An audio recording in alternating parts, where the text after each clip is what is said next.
lai mayan in suan song song le al Krista chuan tuai u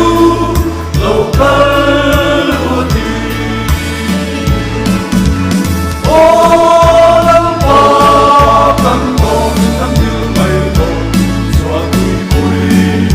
o na kan di kan sa kan som tuai u lal pa na kan mai em che o ve o ma ya lal ram thari ding nam lu lal pa na ding ni kan cross puti choi sa so na kan chon na wa nun ma chu kan sam na kan lo mo ki ma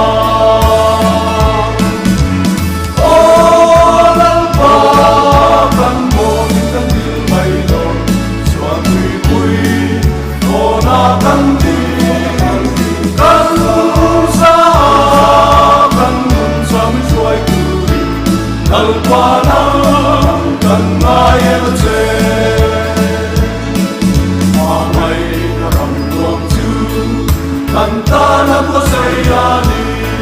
nang pangituang yu tulayan din ng mangay nanerem na suangay ng nakamkim tu kantana ko di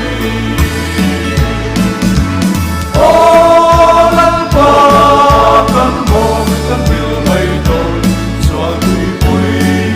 o na kan di kan sa kan mun sa mi suai tu lal pa na kan mai ma che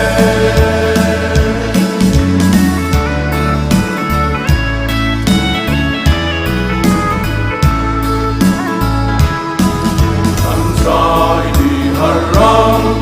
Krista con fra song song te o fel ti mentura al tu sa ken tu kan di en kim bilal pata pe aram kita avi ito seram o lan pa kan ko bin kan bil mai do suami pui o na kan di kan sa kan nun sa mi suai tu al pa na